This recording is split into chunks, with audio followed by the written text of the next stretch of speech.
Merci de nous suivre sur Twi TV et en simultané sur Watt FM à travers la fréquence 100.7.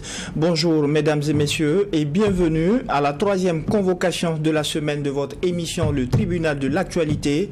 Je suis Serge Kaboré, le président du tribunal et comme il est de coutume, je suis accompagné par les juges au siège à qui nous disons bonjour. Doyen des juges Geoffroy Vaha. Bonjour président Kaboré, bonjour cher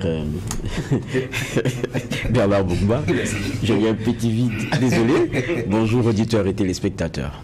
Merci, juge Vaha, bonjour madame, monsieur, bonjour président Kaboré. Pour cette troisième convocation de la semaine, le tribunal de l'actualité reçoit à la barre M. Barthélémy Tinkodgo. Il est le secrétaire général du mouvement endogène et avec lui, il sera question du décryptage du mouvement endogène sur la commémoration de la reconstitution du Burkina Faso. Bonjour et bienvenue à la barre du tribunal. Bonjour, monsieur le président.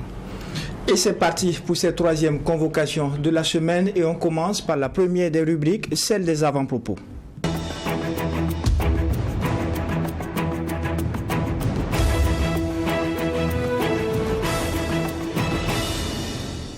Juge Vaha, qu'est-ce qui retient votre attention pour la présente convocation? Bon, ce qui retient mon attention, c'est bien le communiqué de l'état-major général des armées concernant le 12e régiment d'infanterie commando qui, dit-on, avait été déployé dans une zone pour essayer que les populations puissent se réinstaller. Et on a donc le bilan parce que dans cette opération-là, nos hommes ont essuyé des attaques et on parle donc d'un bilan de 53 combattants tombés, dont 17 militaires, 36 VDP, donc qui ont perdu la vie. C'est le rappel que c'est vraiment une guerre et on a des gens qui donnent ce que l'on a de plus cher, c'est-à-dire sa vie, au fond, pour que nous aussi ayons une petite quiétude. Et c'est une pensée vraiment à l'endroit de tous ces soldats, une pensée à l'endroit des VDP, et puis dire qu'on est derrière et on encourage et qu'on est convaincu et on reste ferme que ce Burkina-là va se sortir du problème dans lequel il est. Et c'est vraiment une forte pensée pour ces soldats-là. Et puis pour les autres, leur dit beaucoup de courage et qu'on est derrière et qu'on pense à eux. Alors, juge Bougman, qu'est-ce qui retient votre attention pour cette convocation? Alors, ce qui retient mon attention, c'est effectivement dans la même zone, la même veine d'avant-propos du juge Vaha, mais c'est concernant principalement la localité même de Kombri, où il y a eu effectivement cette attaque qui a coûté la vie aux 53 combattants, des militaires, dont des VDP. Vous savez que dans cette localité, dans la nuit du 4 au 5 janvier 2021, il y avait eu une attaque d'envergure, effectivement, qui a visé cette localité. Et il y a un qui est tombé.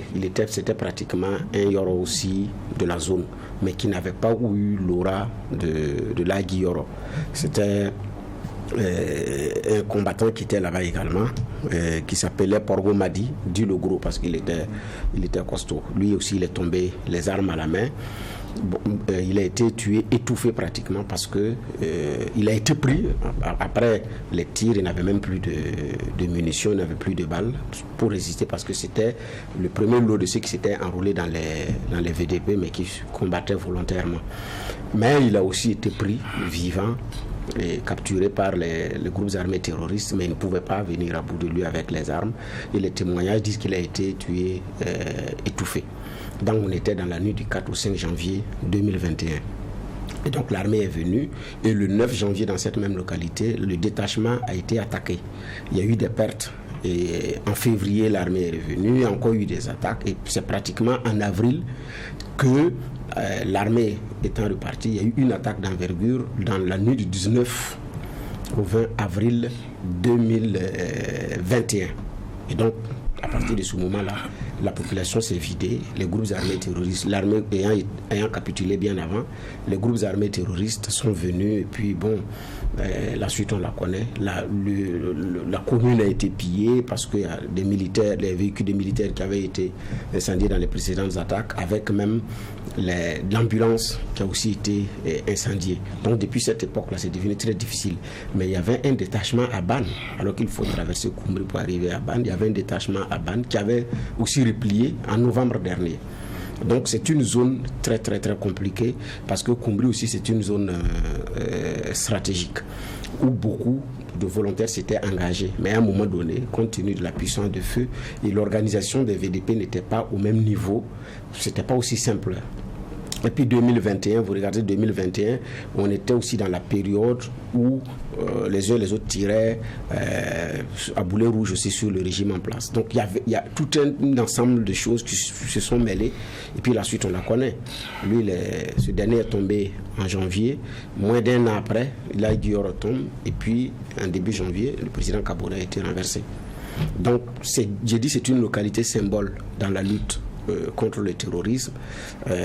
C'est aussi une population qui a, dès les premiers moments, contribué à sa façon à pouvoir contrer les attaques terroristes. Mais à un moment donné, c'est très difficile. Donc beaucoup de courage, en tout cas, aux forces combattantes. Ce n'est pas du tout simple. Maintenant, la suite, parce que bon, il nous a dit également que l'armée a renforcé ses positions là-bas aussi, parce que c'est toute une zone jusqu'à la frontière. Ce n'est pas aussi simple par rapport à la lutte. Donc, courage aux combattants et puis paix aux âmes de ceux qui sont décédés et puis du courage à leurs familles. Troisième convocation du tribunal de l'actualité. On se souvient qu'après sa suppression, le 5 septembre 1932, la Haute-Volta, aujourd'hui Burkina Faso, a été reconstituée dans ses limites territoriales le 4 septembre 1947. Depuis lors, c'est une date qui est rentrée dans l'histoire, non seulement pour les Burkinabés, mais aussi pour le mouvement endogène. Alors, question de généralité déjà, M. Barthélémy Tinkourgo, comment se porte le mouvement endogène dans cette période de transition? Comment vous vous portez? Voilà. Merci, Monsieur le Président. Avant de commencer, au nom du président du mouvement endogène, Dr Harouna Kaboré, à mon nom propre et des camarades aussi, nous compatissons à la douleur des familles qui ont perdu un proche à Koumbri et nous disons à nos soldats qui sont toujours au front que nous sommes de cœur avec eux. C'est difficile, mais nous restons convaincus qu'à la fin, nous allons gagner. Donc, le mouvement endogène se porte bien, malgré les petites difficultés de toute organisation, voilà, pour pouvoir mener ses activités et pour pouvoir mener la réflexion, ainsi de suite. Mais disons que tous ces éléments, ça fait partie de la vie d'un mouvement. Et il se trouve que chaque année, nous arrivons à mener nos activités malgré les conditions très difficiles. Et nous sommes axés beaucoup plus actuellement sur la réflexion. On dit que l'action est nourrie par la réflexion. Donc nous sommes beaucoup plus dans ce domaine-là que des activités en termes de, je sais pas, de mobilisation ou de je sais pas comment le dire, quoi, voilà. Et nous sommes beaucoup aussi dans l'éducation citoyenne, c'est ça aussi notre rôle, voilà, à travers nos 12 sections, à travers le pays. Donc nous travaillons dans ce sens de porter nos contributions au développement de ce pays-là, surtout sur les aspects endogènes, sur la mesure de nos forces et de nos faiblesses et sortir quelque chose de positif et proposer à ceux qui nous dirigent pour pouvoir amener le bien-être dans ce pays. D'accord. Alors, juge va, question de généralité. Bon, question de généralité, c'est un peu lié au sujet pour lequel on a convoqué donc, le mouvement endogène. Il y a la date qui est centrale, hein, la date du 4 septembre. On sait que c'est 47. C'est en tout cas c'est un moment très important, mais seulement qui n'est pas, comment dire cela, valorisé à ce que cela représente dans l'histoire du Burkina Faso. Pourquoi? C'est une impression que vous avez. Pour vous, ça s'explique par un choix des autorités, parce qu'il y a d'autres dates peut-être pour lesquelles il y a beaucoup plus d'attention qui sont cristallisées. Comment est-ce que vous l'expliquez? Bon, nous ne pouvons pas accuser les autorités de vouloir balayer cette date. Nous nous sommes dit que peut-être que... Non, pas seulement les autorités actuelles, je veux dire tous ceux qui se sont succédés. Voilà, tous ceux qui se sont succédés, bon, on ne peut pas les accuser aussi, parce que dans toute chose, il faut que des forces aussi suscitent, fouillent et reviennent sur l'histoire pour essayer de comprendre ce qui s'est passé et tirer des dates très essentielles pour notre pays. Nous sommes partis sur ce principe en se disant, mais voilà une communauté que le colon a fédérée. Après, le colon disloque. Pourquoi? Nous avons cherché à comprendre. Les historiens ou le colon a avancé des raisons politiques, des raisons économiques, ainsi de suite, pour nous disperser. Voilà. Mais on s'est dit, si on était resté dispersé, est-ce qu'aujourd'hui on pourra parler de la Haute-Volta ou l'actuel Burkina Faso? On a dit non. Et des dévanciers, effectivement, se sont dit non. Non seulement si on est dispersé, les communautés qui existaient à l'époque vont disparaître. Comme le Mogo Naba de l'époque a dit, la famille voltaïque va disparaître. C'est bien vrai que c'était des entités. Alors ils se sont mis ensemble pour reconstituer ces territoires-là, pour constituer une entité. Pour nous, en fait, c'est la date de naissance réelle de l'État burkinabé. Voilà. Et nous nous sommes dit, c'est bien vrai, 5 août, proclamation de la République, 11, c'est l'indépendance, mais il y a une date de naissance. Il a fallu ça pour que tous ces éléments-là puissent s'enchaîner et pour que nous puissions exister en tant qu'entité unique. Donc, notre travail, c'est de dire aux autorités, ok, ce qui est là, c'est bien, mais il faut encore que nous nous puisons dans notre histoire. Il y a une date importante. Et face à la situation actuelle encore, cette date-là nous enseigne en tout cas beaucoup de choses. Donc voilà notre démarche pour la célébration effectivement du 4 septembre. Et nous avons même fait une démarche au niveau de la mairie. Et juste avant le deuxième coup d'État, et la mairie nous a dit non, il y a une place annoncée, secteur 19, actuel secteur 14. Voilà, je pense que c'est la place 400... la place 14 372, un truc comme ça. Nous on a dit c'est bien. On félicite les autorités, on félicite ceux qui ont pris l'initiative depuis 98-99 avec l'adressage des rues. Mais nous continuons toujours notre lobbying pour dire cette date, il faut la célébrer. Il faut trouver une rue dans une position importante pour marquer l'histoire de ce pays. Les autres dates ne viennent qu'en sont importantes. Mais la première date, cette date du 4 septembre est aussi très importante pour notre nation parce que ça nous a permis de comprendre un pan de notre histoire, un pan du comportement de nos dévanciers à un moment où le pays, où ces entités étaient menacées. Et c'est ça qui nous permet de faire appel aux différentes autorités. Nous sommes contents que les autorités ont commencé à prendre ça effectivement en compte parce que chaque année, il y a toujours, quand la période arrive, il y a toujours une émission à la télé, ainsi de suite. On dit qu'avec petit à petit, on aura une date, on pourra célébrer cette magnifique date de courage et de résilience du peuple burkinabé. Je posais la question parce que je regardais peut-être vers les régimes qui se sont succédés pour se dire est-ce que c'est pas eux qui n'ont pas fait ce travail-là d'appropriation au niveau des populations, ou bien c'est les populations elles-mêmes aussi qui sont peut-être moins sensibles parce que c'est pas, votre initiative n'est pas la première. Oui. Chaque année vous voyez qu'à la date c'est vrai que les médias se font aussi l'obligation du rappel historique et tout, et je me rappelle que même en 2007 il y avait l'association des ministres du Faso qui, avec Basile Guissou et les autres, a animé même des conférences pour essayer de donner plus de détails sur ce rendez-vous-là. Mais bon, N'empêche qu'on a l'impression que le Burkinabé n'est pas... Ça ne lui parle pas. Ça ne lui parle toujours pas. Peut-être on a trop de problèmes. Mais il faut des gens pour porter toujours un projet. On peut en parler, les gens s'en parlent. Lorsque la date arrive, on célèbre, on oublie, on prend sa route. On a décidé de porter le projet pour interpeller effectivement l'autorité politique et rappeler à toutes ces personnes effectivement qui ont travaillé dans ce cadre-là.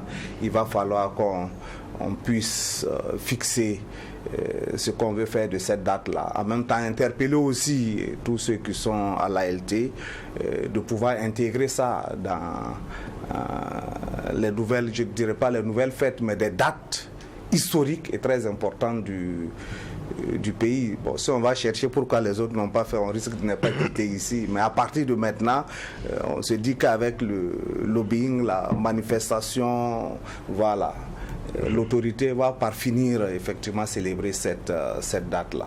D'accord. Pour ceux qui nous prennent en marche sur WattFM, le secrétaire général du mouvement endogène est notre convoqué du jour, juge Bougma. Question de généralité ou le fond? D'accord. Bon, de toute façon, tout est lié. Voilà, on est déjà dans le sujet. Effectivement, en 2019, on a fêté les 100 ans de la création de la colonie, parce que la colonie de la Haute-Volta a été créée le 1er mars 1919. Donc, on a fêté les 100 ans. Quand on célébrait les 100 ans, la reconstitution de la Haute-Volta avait 72 ans. Si on fait les calculs, 72 ans. L'année dernière, c'était les 75 ans. C'était, de mon point de vue, une occasion, une opportunité de célébrer cette date-là et de la mettre en avant. On se rappelle d'ailleurs que c'était à cette date que le président Damiba s'était adressé au Burkinabé avec le cours d'histoire et de morale qu'il avait fait. C'était d'ailleurs son dernier discours grandeur nature adressé à la nation et promettait de revenir en début d'année pour faire le bilan. Bon, quelques jours après, parce que le 30 septembre, c'était aussi fini pour lui. Donc, il y avait déjà un début. À cette occasion, nous nous sommes dit que c'est un début de célébrer cette date-là, qui est très symbolique, parce que ça sonne comme une renaissance, comme une résurrection. Voilà. Aujourd'hui, dans les livres d'histoire, on dit reconstitution de la Haute-Volta. Point. On enseigne plus la Première Guerre mondiale, la Deuxième Guerre mondiale, les forces en présence de l'époque. Mais cette date, on n'en parle pas, alors qu'elle est très importante et elle n'est pas querellée. Alors, vous êtes dans ce travail de lobbying-là, parce que c'est depuis un temps, ça ne date pas d'aujourd'hui que ce travail de valoriser cette date a commencé. Alors, déjà, quelles sont les actions que vous avez pu mener en termes de plaidoyer pour valoriser cette date du 4 septembre? En termes de plaidoyer, nous avons un documentaire sur la reconstitution de la Haute-Volta que nous déployons à travers toutes les régions où nous projetons pour la jeune génération les faire comprendre. Et le deuxième plaidoyer aussi, c'est un documentaire aussi que nous avons fait au niveau d'Endogène sur les 100 ans d'histoire du Burkina Faso. Donc chaque année, on ne cesse effectivement à travers nos régions de travailler sur ces documentaires-là, de projeter ça dans les écoles, et le retour que nous avons, c'est toujours important, et nous regroupons aussi chaque année au niveau du foyer, nous invitons effectivement des personnes de ressources après la projection de mener le débat. Ce qui nous reste, c'est comme on dit, on a entamé par la mairie, ce qui nous reste peut-être c'est d'engager une discussion, avoir des possibilités d'engager une discussion avec les autorités sur l'importance de cette date et la nécessité effectivement de célébrer cette date, une date fondatrice effectivement de l'État burkinabé actuel.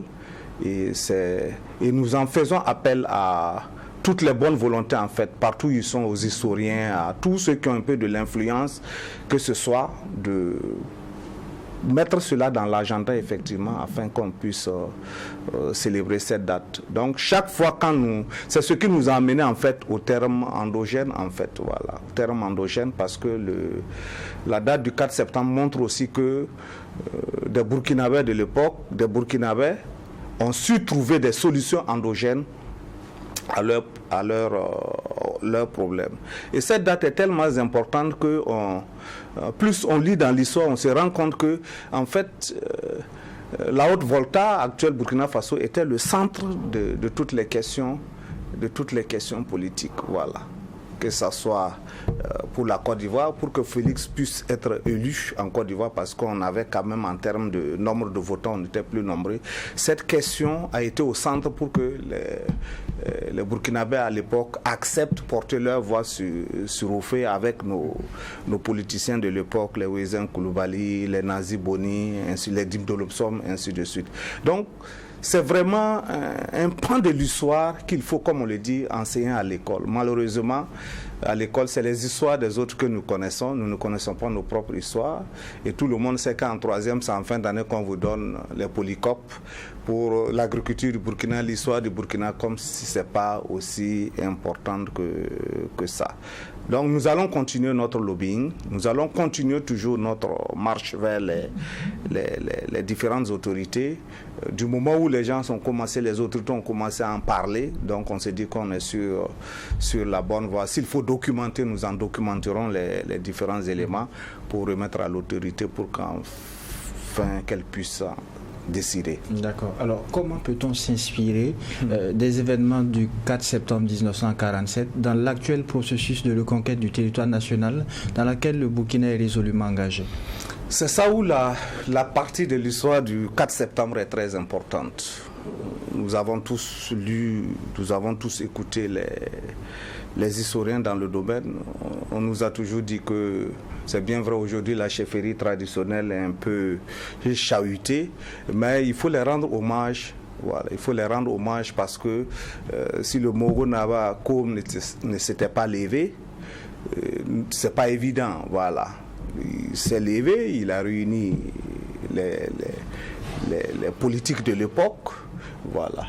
On dit même que le Mogo Naba de Ouagadougou et celui de Ouiguiya ne devraient pas se rencontrer, sinon l'un allait mourir. Les gens, il n'a pas eu peur de cela. Il s'est déplacé à Ouiguiya. Celui de Fada qui était un peu réticent et les autres aussi étaient un peu réticents parce qu'on disait que si on accepte ce qu'il dit, c'est que la colonie de la Haute-Volta va être gouvernée par le Mogo Naba. Mais les gens ont pu taire leurs querelles, ont pu taire toutes leurs divergences pour mettre l'intérêt effectivement du Burkina Faso à l'époque. Tout comme le Mogo Naba a dit à l'époque, il faut sauver la famille voltaïque. Et quand on dit la famille voltaïque, ce n'est plus des entités de gauche à droite, ce n'est plus le royaume du Mogo Naba, celui de Ouiguiya, Fada, ainsi de suite, où les gens de l'Ouest. Non, non, non. C'est l'ensemble. Donc, pour nous, c'est la constitution déjà de l'embryon d'un État, mieux même d'un État-nation qu'il faut qu'on construise, voilà, qu'on s'identifie à cet espace dans lequel on est, mais qu'on ne s'identifie pas en tant que ethnie, religion, ainsi de suite. Ils ont pu taire cela, utiliser tout ce qu'ils ont comme pouvoir politique. Nos politiciens de l'époque, les Ouïs, qui étaient à l'Assemblée, c'était la feuille de route qu'on les a donné de défendre. Parce que les entités, comment on dit ça, coutumières avaient une force. Vous voulez ça, nous voulons ça. Si vous ne faites pas ça, nous n'allons pas vous porter. Votre rôle, c'est de défendre la reconstitution de la Haute-Volta. Donc les gens se sont battus pendant 15 ans et par fini, on a gagné. Aujourd'hui, nous sommes dans quel contexte ? Nous sommes dans un contexte où la nation est en péril, en fait. Voilà, où un pan du territoire est inaccessible parce qu'il y a des gens qui ne veulent pas que nous vivions bien, que nous continuions cette cohésion-là. Et en plus de cela, il y a des petites querelles entre nous, des querelles de positionnement, des querelles de pouvoir. Ce n'est pas l'essentiel. L'essentiel, c'est de laisser tomber tous ces petits débats-là, tous ces calculs politiques ou ces calculs. Il y a un péril.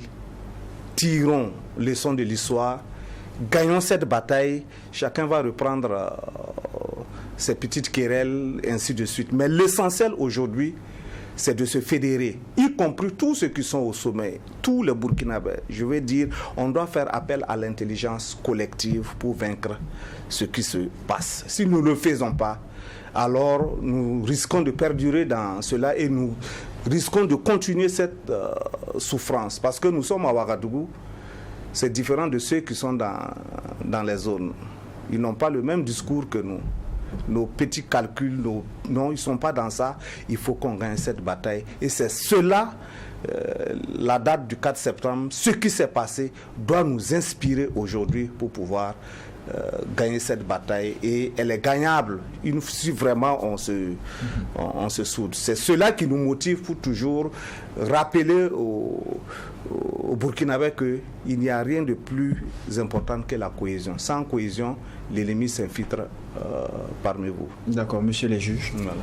Oui, ce que vous dites effectivement est intéressant, mais pour que ce soit enseigné à l'école, il y a tout un travail à faire, parce que ça doit même passer par l'Assemblée nationale pour adopter les curricula qui sont en relecture depuis de nombreuses années. Donc il y a aussi, vous dites qu'il y a un plaidoyer qui va être fait auprès de l'ALT, auprès des autorités gouvernementales, mais il y a un ministère, pour ne pas dire deux ministères, l'enseignement, le ministère de l'Éducation nationale et le ministère des enseignements supérieurs. Voilà. Est-ce que à ce stade-là, un plaidoyer aussi a été fait auprès de ces deux ministères. Voilà. Ok, merci beaucoup. Les assises qui se sont passées, nous avons mené effectivement une réflexion dont on a remis un document au ministre de l'époque, c'était le ministre Ouaro, et comme l'État c'est une continuité, et nous avons pris part aussi aux assises dans les débats, et c'est comme nous avons dit toujours dans notre document, tant que nous n'allons pas nous approprier de notre histoire, tant que nous n'allons pas utiliser nos langues aussi pour permettre aux enfants de comprendre les concepts, nous allons toujours passer à côté. On a réuni des experts qui ont dit non, on nous dit toujours que non, par exemple, qu'on ne peut pas enseigner dans nos langues, ce qui a été battu en brèche. Basile Guissou était là, Martin Koulibaly était là, tous ceux qui ont travaillé dans le domaine, ils étaient tous là pour dire il faut qu'on refonde effectivement notre système éducatif, réécrire nos curricula, réécrire notre histoire, afin que, parce qu'à travers l'histoire, c'est une leçon de vie qu'on enseigne, c'est une morale qu'on enseigne, c'est des valeurs qu'on enseigne. Quelles sont ces valeurs aujourd'hui, si on dit à un jeune Burkinabé, à un élève du primaire, puisque c'est là-bas il faut commencer. Le reste, peut-être, ça c'est déjà foutu, mais il faut commencer à former une génération avant d'avancer. Donc nous avons déjà fait un document dans ce sens-là. Ce ne sont pas les idées qui manquent, c'est une question de volonté politique et d'assumer tout ce qui peut en découdre comme conséquence. Parce que nous savons qu'aujourd'hui, nos documents, quand on veut réviser un curricula, peut-être c'est des gens qui financent, et ces gens aussi tiennent compte d'une partie de leur histoire dans ces documents, donc nous ne pouvons pas sortir hors de cela. Les Français ne diront jamais colonisation dans leurs documents, une mission civilisatrice, voilà. Ainsi, on n'a pas les mêmes regards, on n'a pas les mêmes réalités. Voilà. Il faut que nous nous approprions, il faut effectivement qu'au niveau de l'autorité politique, au niveau du ministère, là, puisse assumer ça. C'est comme un adage, je dis tant que la IN n'aura pas d'historien dans sa famille, elle tiendra toujours le même rôle dans les comptes. Tant que nous aussi, on n'écrira pas notre histoire, alors ne soyons pas étonnés que nos enfants nous disent 10 ans après que les Gaulois sont toujours nos ancêtres. D'accord, juge va. C'est très intéressant, c'est que tout à l'heure, le président posait une question. Bon, peut-être vous avez répondu, mais si vous voulez, c'est le parallèle qu'on peut faire entre cette époque-là, la lutte, parce que quoi qu'on dise, c'était la lutte de la reconquête presque aussi des territoires, qui avait été je sais pas, quelques années plus tôt, c'était 32, je pense, 5 septembre 32, qui avait été partagé, saucissonné et donné à d'autres parties. Mais il y a le rôle, vous dites, de la chefferie coutumière, mais qui, pour l'administrer en son temps, donc l'Africain était à la fois cette valeur traditionnelle, mais aussi politique, quoi qu'on dise, et qui était impliqué dans le combat. Mais après aussi, il y a ceux qui devraient défendre ça.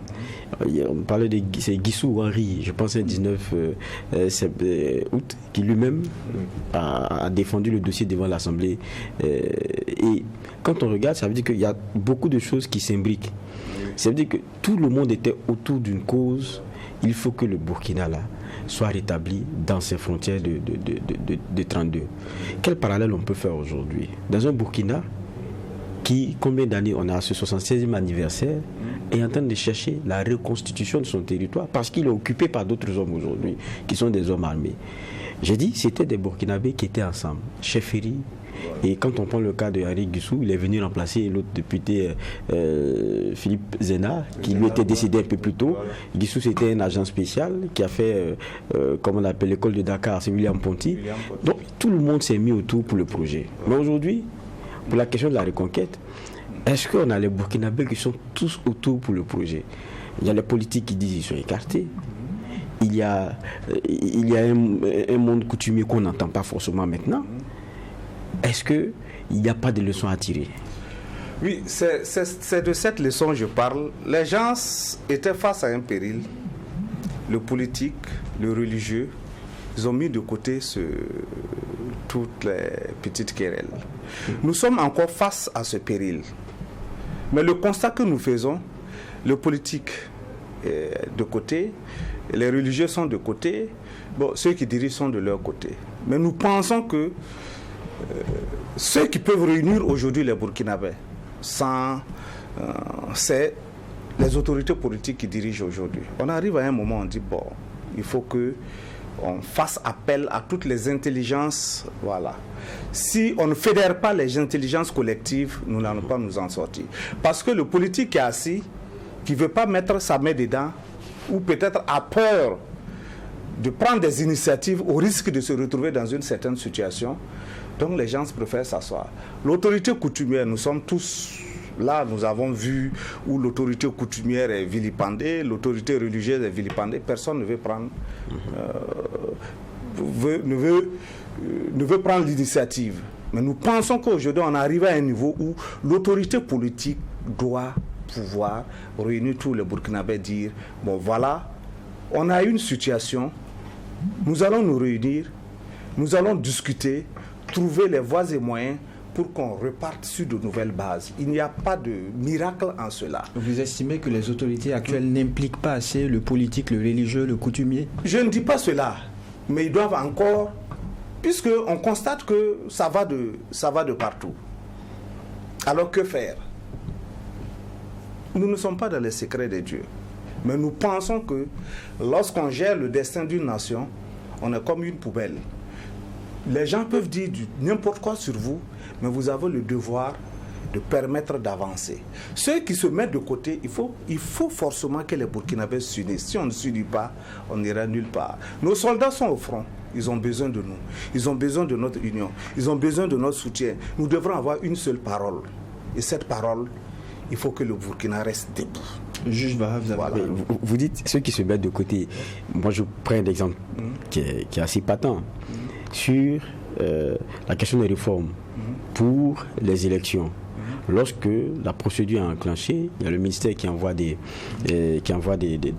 lettres aux partis politiques pour leur dire on attend vos propositions et tout. Les partis politiques répondent mais c'est vous-même qui avez dit qu'on ne peut pas se réunir. On va aller voir qui pour pouvoir discuter et comment. Si vous nous interdisez de faire des rencontres à la base, on ne va pas se mettre entre quatre murs et puis prendre quelque chose vous donner. Ça doit être l'émanation de ceux qui ont adhéré à notre projet politique.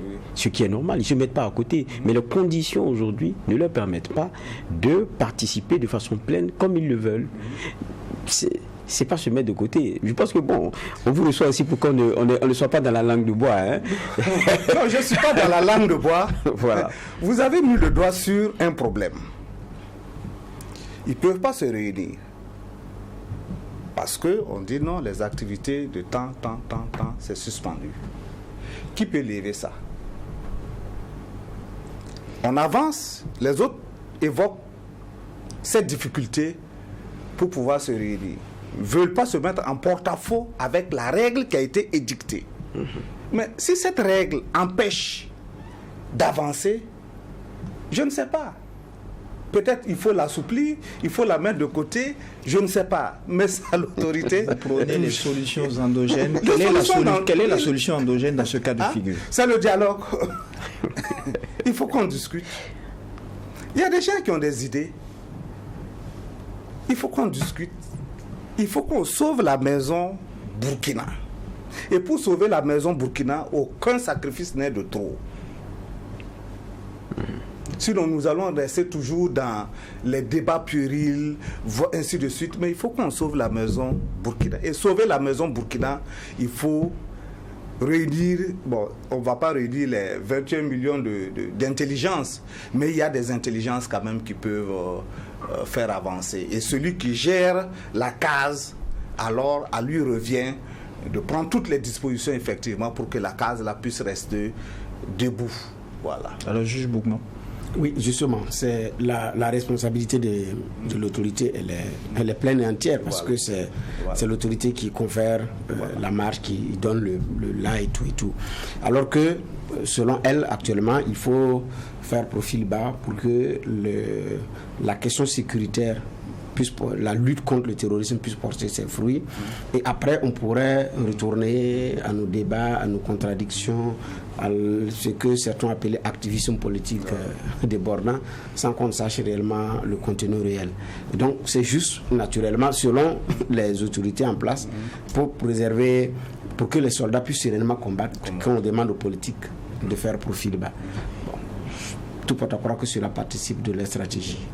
Alors, est-ce que c'est pas bien qu'on puisse faire profil bas pour gagner la guerre et revenir maintenant, permettre que les hommes politiques puissent reprendre leurs activités comme il se doit? Moi, j'entends par profil bas peut-être de l'activisme pour l'activisme, mais c'est pas pour contribuer en termes d'idées.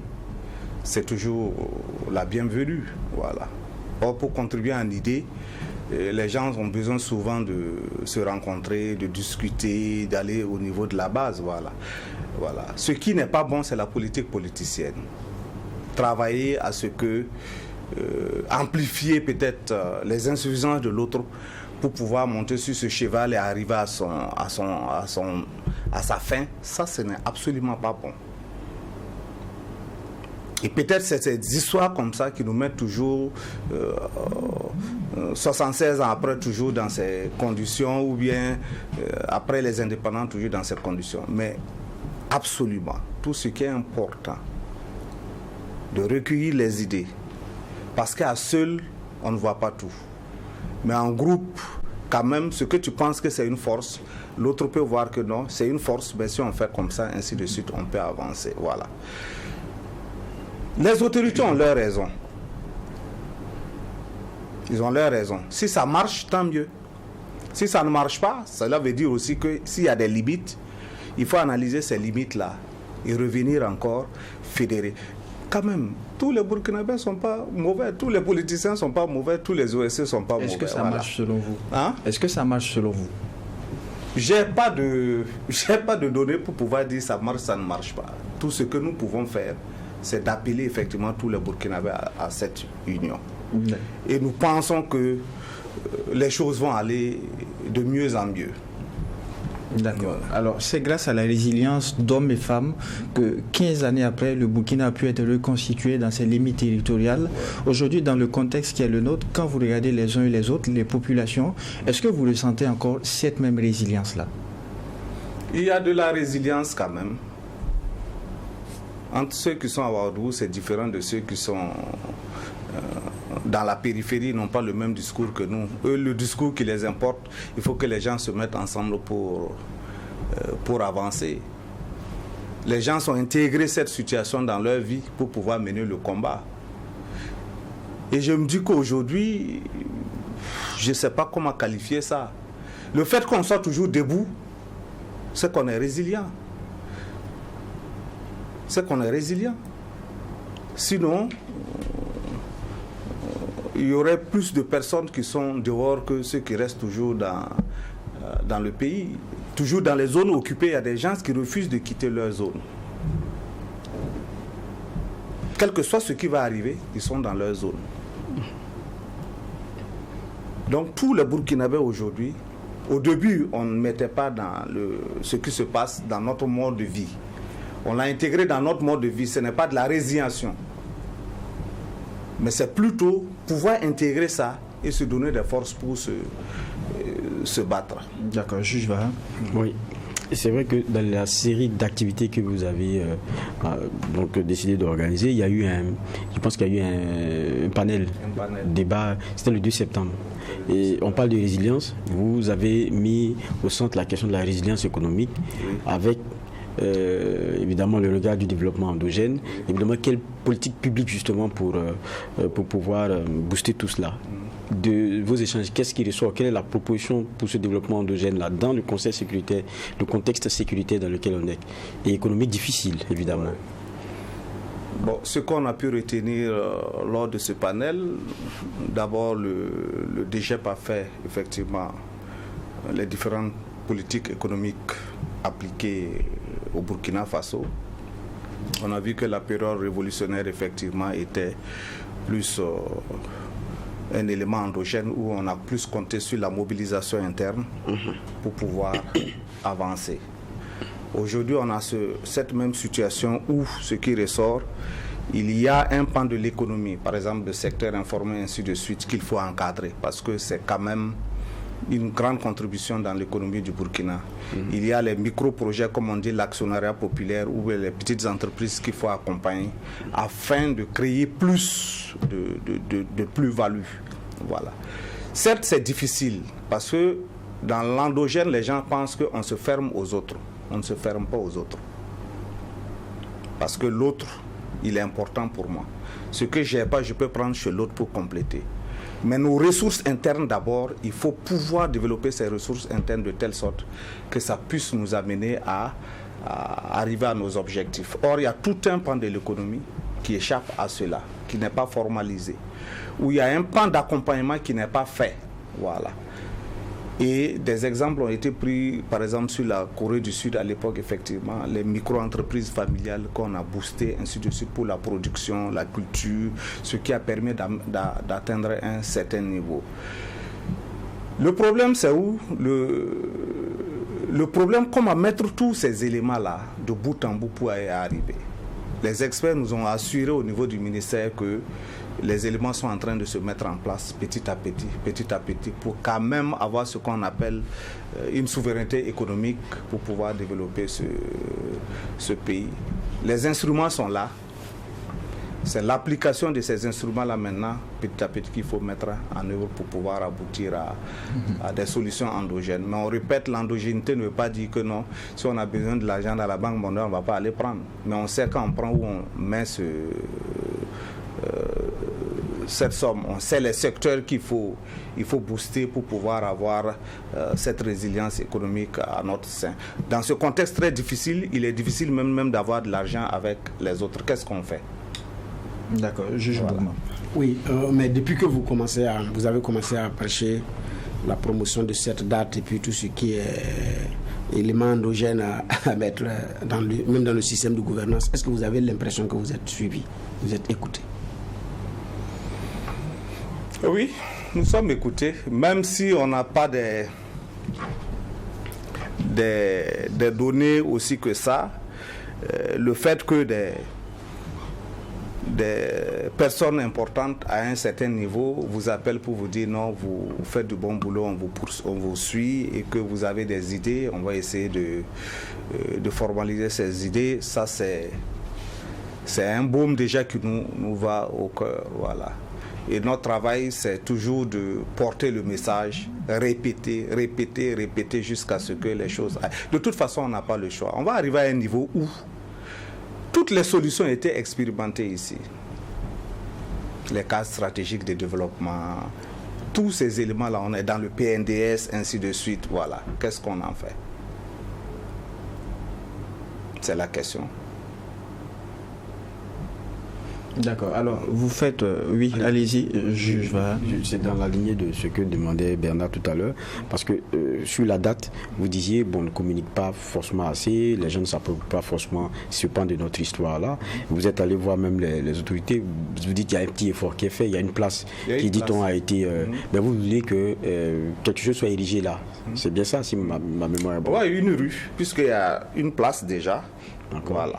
Il y a déjà un rond-point pour Vous vouliez un monument? Qu'est-ce que vous voulez? Un monument, on a demandé un monument, on a demandé une rue bien placée, voilà, comme place de rond-point des nations. En tout cas, bien visible et célébrer ça. Peut-être en célébrant, c'est le déclic qui va se produire. Voilà. Nous demandons cela. Demandez aux autorités, mais pourquoi est-ce que le mouvement endogène lui-même ne fait pas son affaire? Et puis, comme il a beaucoup de personnes autour et tout, pourquoi vous ne faites pas l'effort vous-même de faire la démarche, et quitte à ce qu'après les autorités viennent accompagner? On a vu avec le projet Thomas Sankara, c'est ceux qui ont défendu, qui ont été un peu au départ, et puis après même, c'est devenu une affaire État, parce que bon, il y a un lobbying qui a été fait, mais c'est des gens qui étaient là-bas au début.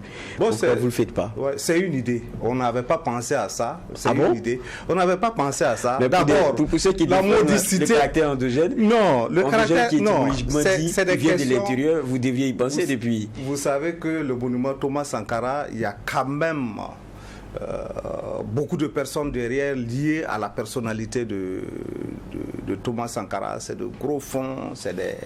Voilà.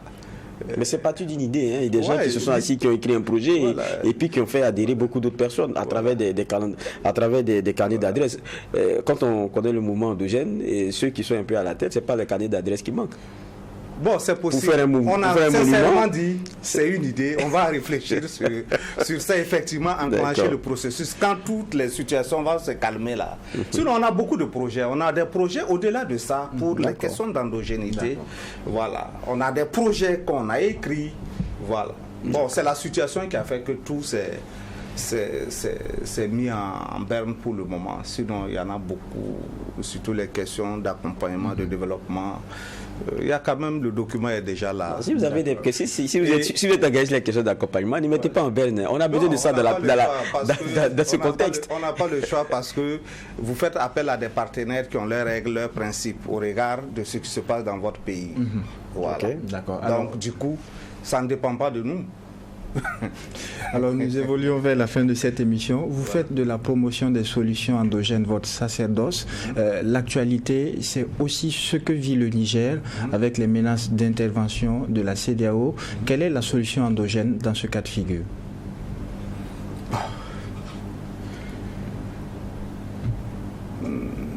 C'est pas aussi simple. Vous êtes à la barre du tribunal. Oui, c'est pas simple. On se fixe des règles. Lorsqu'on enfreint des règles, on met les peuples en difficulté. Parce que nos pays font partie d'une entité d'organisation qu'ils ont librement eux-mêmes pris des engagements. Ce que nous demandons à cette communauté-là, c'est de tenir un peu compte de ces peuples qui n'ont absolument rien demandé. N'ont jamais demandé l'irruption de quelqu'un à la tête de l'État. C'est tenir compte de ces difficultés, de ces peuples-là, pour prendre les différentes sanctions. Parce que quand vous sanctionnez, et que ceux qui vont plus en pâtir en réalité, c'est le parent qui est au village, qui ne pourra plus se soigner, qui ne pourra plus se nourrir. Donc il faut tenir compte de ces éléments-là pour adoucir un peu les différentes sanctions. Et continuer toujours sur la voie du dialogue pour arriver à une solution finale, pour que les choses rentrent en fait dans l'ordre et qu'il n'y ait pas assez de casse. Voilà. Et l'appel que nous lançons aussi, lorsqu'on lance aussi l'appel à ceux qui sont au pouvoir, si tel est pour les peuples qu'on se bat, alors de mettre un peu, je ne sais pas comment ils vont trouver la solution, c'est de travailler effectivement à ce que ce peuple-là ne soit pas le plus grand perdant dans cette histoire. Est-ce que le recours au coup d'État fait partie des solutions endogènes pour un pays pour changer un problème de gouvernance? Si ça résolvait, on n'allait pas toujours être dans ces situations-là depuis 60 ans et quelques. Nos États ont été beaucoup plus dirigés par des militaires en dehors de la période Sankara qui n'est pas le même contexte parce qu'à l'époque, pour accéder au pouvoir, on fait un coup. Nous nous sommes donné des règles, nous avons fixé des règles. C'est à nous de voir si ces règles-là ne marchent pas, mais nous changeons ça encore puis nous partons sur d'autres bases. Si ça résolvait des problèmes, on ne serait pas toujours là. 3 minutes d'émission, Voilà. monsieur les juges. Voilà. Dernière question, Oui, Sénat. allez-y. Bon, dernière question, pour revenir encore à la date, on sait qu'après le combat qui a été mené, et que ce soit par d'autres chefferies coutumières ou ceux qui ont défendu les éléments devant l'Assemblée française, c'est l'ancien président français, je pense, en son temps c'était Clément Auriol, celui qui a signé, et puis le Burkina est reconstitué dans ses frontières d'avant. Aujourd'hui, le combat qui est en train d'être mené et le débat qui est sur la table, parce qu'il parlait du Niger, ce qui concerne le Burkina aujourd'hui, c'est même ses rapports avec cette France-là. Vous, vous défendez le développement endogène, c'est-à-dire ce qui part de l'intérieur, c'est-à-dire que de nos valeurs intrinsèques. On a comme l'impression que l'Afrique, en tout cas celle française, est en train de se réveiller d'un long sommeil. C'est pas l'impression que vous avez de vouloir couper quelques cordons et se dire, bon, on est obligé, c'est vrai, d'avoir une histoire ensemble, mais on est obligé quelquefois de choisir son chemin soi-même. Aujourd'hui, comment vous lisez le positionnement burkinabé, c'est celui nigérien aujourd'hui, celui même malien? Ça va en droite ligne de ce que vous pensez être développement endogène, ou bien c'est... Le développement endogène, c'est un développement bien réfléchi. C'est bien réfléchi, bien décidé et quelque chose qui doit aller à long terme. Le combat aujourd'hui pour couper le cordon avec l'ancien colon, ça c'est un combat noble et juste. Parce que lorsque vous êtes avec quelqu'un, soit vous lui dites ce que vous voulez et qu'il rentre dans ce cadre et que vous avancez, et si vous êtes entendu sur ça et il n'avance pas, alors il faut couper le cordon. Mais nous disons quand on coupe le cordon, c'est qu'on a une solution plus pertinente qui va prendre la place. Le discours, elle est bien. Il faut que ça soit bien articulé, bien réfléchi et qu'il y a un plan pour avancer. Vous le sentez ce plan ou pas? Ce plan, en tout cas, des cordons ont été coupés. Et c'est ici que nous mettons un point final à la 3e convocation de la semaine. Aujourd'hui, nous recevions M. Barthélémy Tinkodgo, vous êtes le secrétaire général du mouvement endogène, et avec vous, il a été question du décryptage du mouvement endogène sur la commémoration de la reconstitution du Burkina Faso. Merci d'avoir répondu à notre convocation. Merci, M. Kaboré. Merci aux différents juges pour les angles de regard et d'analyse. Merci aux équipes techniques à la télé comme à la radio. Ici, au tribunal de l'actualité, la rigueur d'une justice équitable s'applique sur tous les sujets enrôlés. Au revoir et restez branchés sur Tweet TV et Watt FM.